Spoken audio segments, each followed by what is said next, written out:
Tariq Ramadan is a Swiss Muslim academic. He is a philosopher and writer. He's a professor of contemporary Islamic studies at Oxford University. Time magazine has listed him as one of the 7 religious innovators of the 21st century, one of the 100 most influential people in the world. He's authored over 30 books and written hundreds of articles. Welcome, Tariq. Thank you. Thank you for inviting me. Yeah, excited to have you on. Tell us a little about your personal life, some more about your work, and why you do what you do.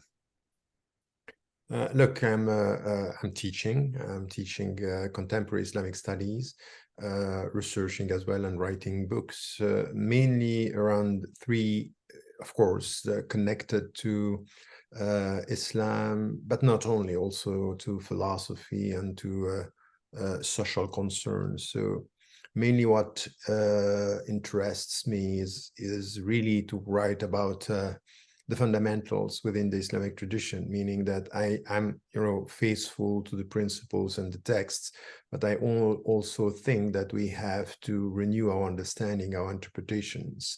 So the renewal is more about how do we read the texts in the light of new contexts, not only the West, by the way, but whatever. So if we are talking about transhumanism today, you can't just rely on text and think that it's going to answer or to address your questions.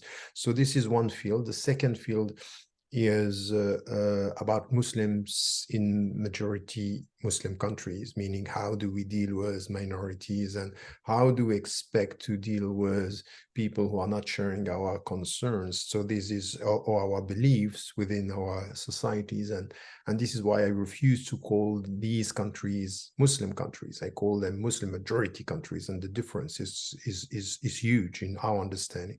And of course, I have been dealing with Western Muslims and the new challenges that we are facing. This is on one side, and the second is really about intercultural, interfaith dialogues, philosophy. It's also something which is important for me, and issues about ecology and ethics. These are all fields that I'm trying to cover because I really think that it's, in fact, I'm against anything which has to do with fragmented knowledge. I think that transdisciplinary approach is essential for everything. Appreciate that. What is an example of a Muslim majority country that you were referencing? Any country, for example, Egypt or Senegal or even Saudi Arabia. So even, where you have 99% or 95% of Muslims, I think that it's only a majority. You can't just govern without taking into account minorities and their beliefs, if they have or if they don't. So I really think that this is essential. And we have been used in our tradition to speak about the Islamic world versus the West or the non-Muslim countries, as if when we are in majority is our country, and when we are in minority, we are sharing the space. I think that that's unfair and it's wrong, because this understanding that when you are a majority, you are more faithful to your principles. If this would have been true, this would have been known, and it's not. For example, I'm an opponent to Saudi Arabia by saying this is a dictatorship. There is, they are, yes, the guardian of the sacred spaces, but the way they are dealing with the people, the way they are dealing with women, the way they are dealing with even migrants, it's unacceptable. So this is a Muslim majority countries betraying the very Islamic principles. And I think that we have to be very, very clear on this when it comes to our voice. And especially if you live in the West, if I am experiencing freedom in the West, is not to be quiet when my brothers and sisters in Islam or in humanity are facing discriminations. And I'm saying this not only for Muslims, I'm saying this for Christians and for Jews and for Buddhists and Hindus or people who have no religion. I think that victims are victims no matter what. And how is that message received? You're asking the question because you get a sense that it's not liked it's liked by all the victims, because I don't agree with any selective approach.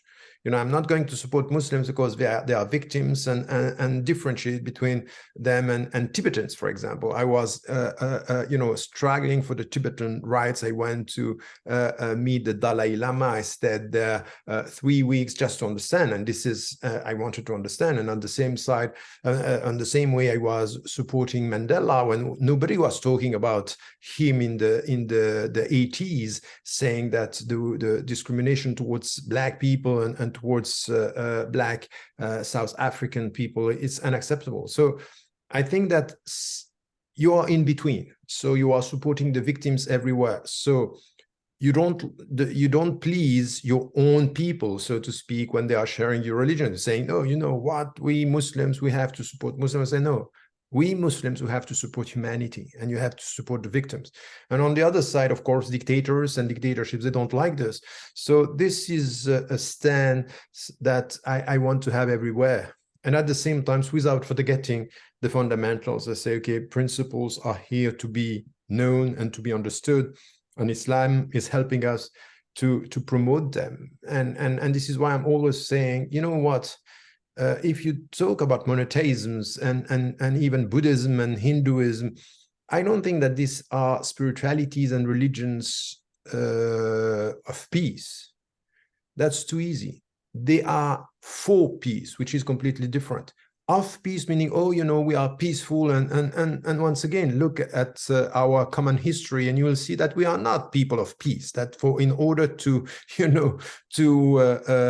proselytize and to convert the people, we are ready to kill. But when we come to our religion and we understand that it's for peace, meaning from where you are to go to peace, there is a struggle, and this struggle is intimate. Deal with your own violence, deal with your own injustice, and sometimes you are unfair with your own self. So this is for peace mean you have to struggle to get it. It's an ideal, it's not a given.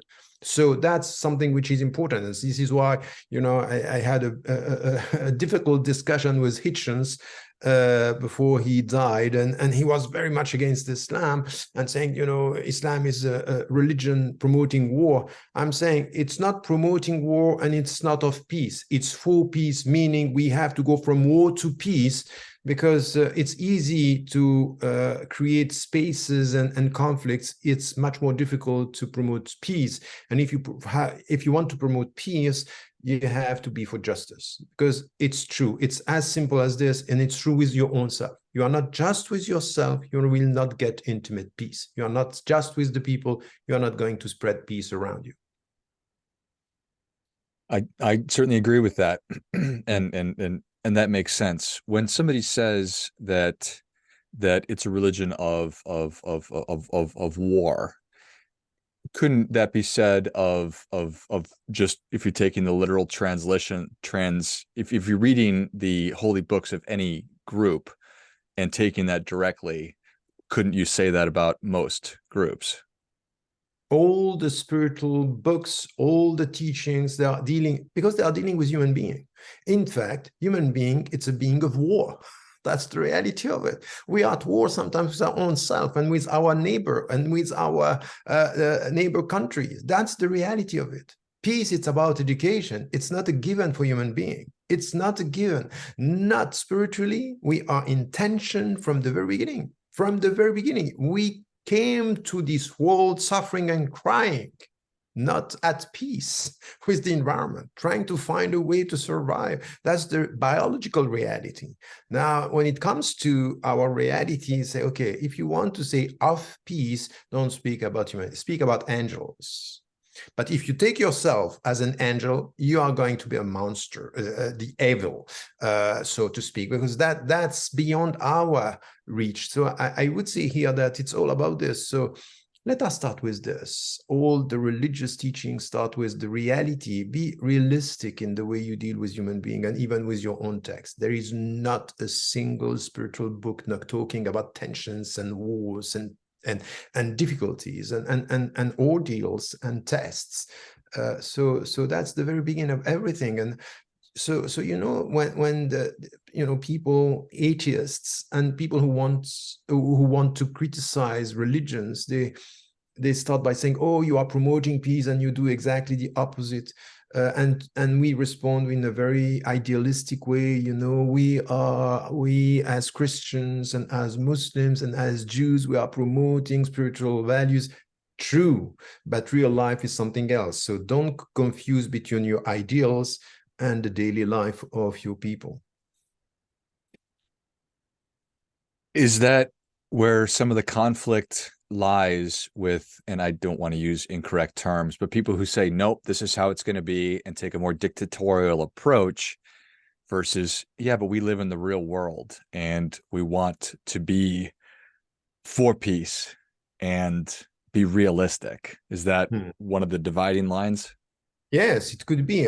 It's one of them. There are many, but this is one of them. And I think that, you know, when you come to our common humanity, you and me, whatever the people say, we are brothers in humanity. And this is the starting point of everything. Meaning by this, that we are from the same family. We are coming from the same source and we are going the same way.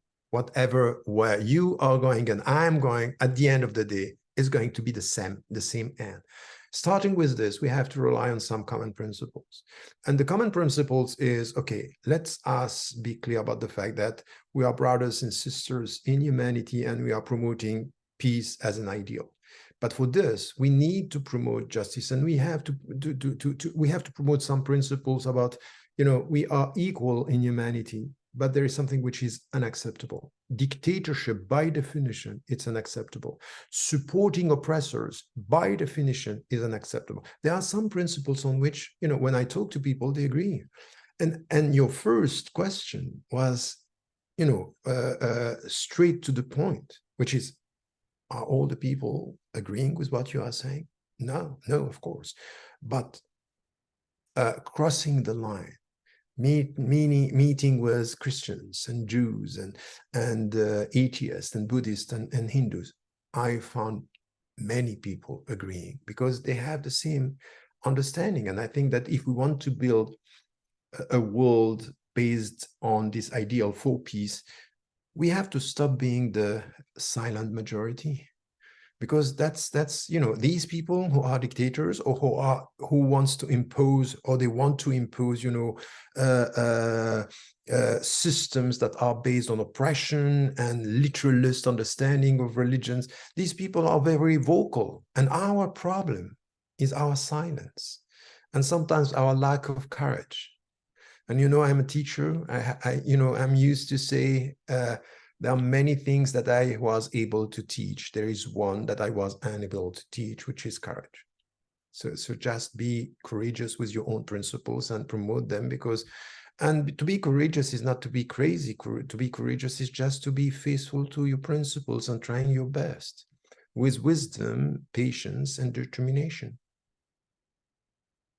That's something that I've been spending a good amount of time thinking about personally, is the idea of courage and then the practice of it. And easy to think that I'm a courageous person, but when the rubber meets the road, do my actions actually demonstrate that I've been a courageous person when I see things and I don't say things, when I am that silent majority?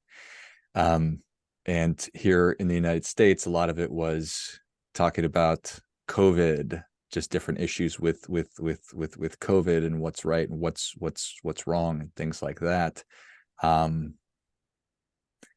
So why are people silent?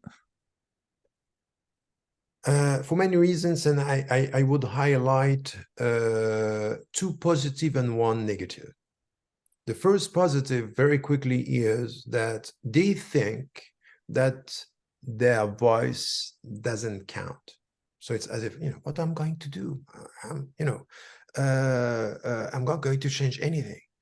So feeling helpless, they keep silent because they think that nothing is going to change. And this is a lack of spiritual understanding.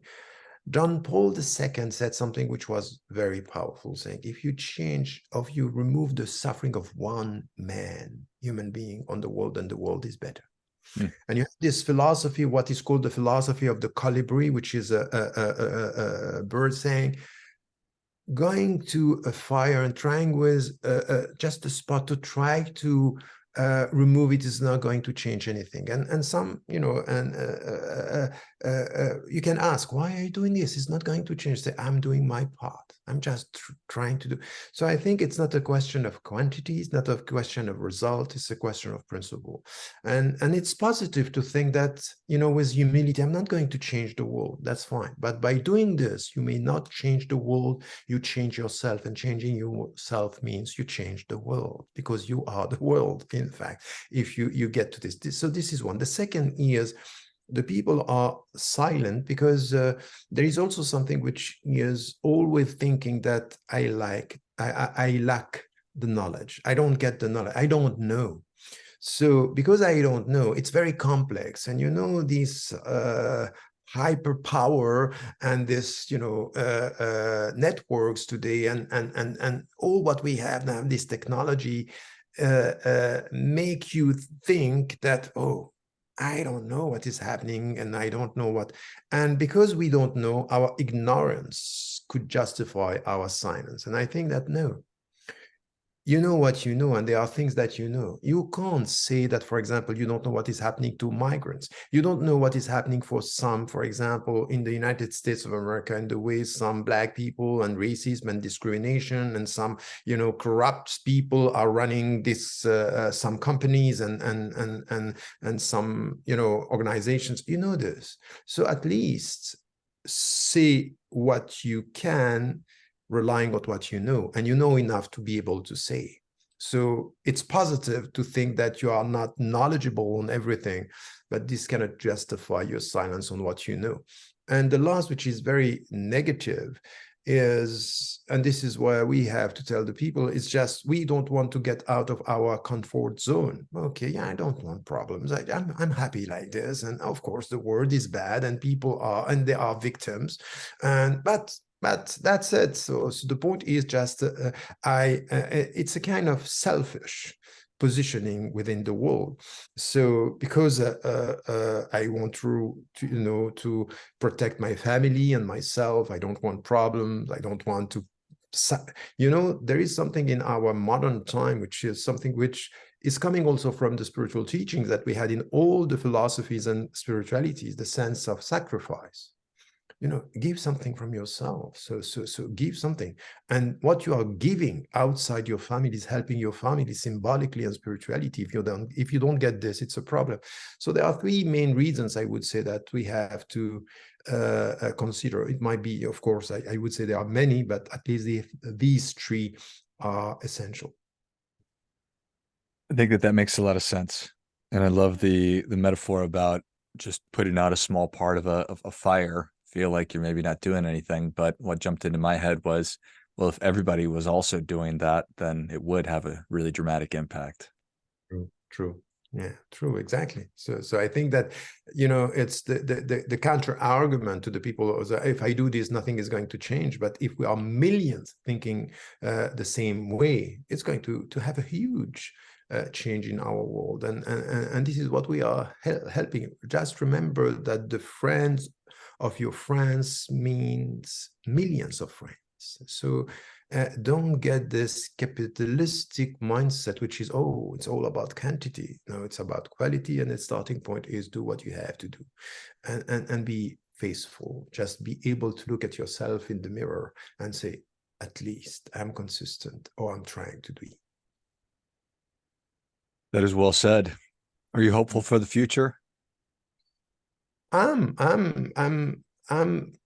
you know, once again, if you look at the world the way it is, it's very easy to be pessimistic. But you know what? As we were talking about courage, the courage of being optimistic today, the courage of being optimistic, meaning if I'm courageous enough to say things good are going to come, and it depends on the way I'm going to behave. It depends on my friends. It depends on the way I'm dealing with my neighbor. It depends on the fact that in my street, I will never, ever leave someone without, you know, justice, or being unfairly treated in my neighborhood.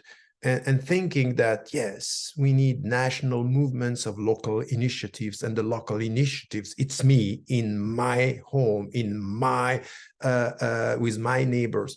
That's the so I'm courageously optimistic, or trying to be so. Love it. Well, Tariq, thank you so much for coming on. Where can people learn more about you? How can people engage with you? But I'm on social media everywhere, and I'm giving lectures every month on media. I'm trying to do things that it's following this philosophy, meaning reaching out to people, sharing views and thoughts and concerns. And this is the starting point of brotherhood and sisterhood. If you are my sister and my brother in humanity, share and do whatever you can with what you have been given. Excellent. Well, if you enjoyed this as much as I did, show Tariq your appreciation and share today's show with a friend who also appreciates good ideas. You can find him on social media and other places on the internet, which I'll certainly list in the notes of the show. Thanks again, Tariq. Thank you so much for inviting me again. And until next time, remember, do your part by doing your best.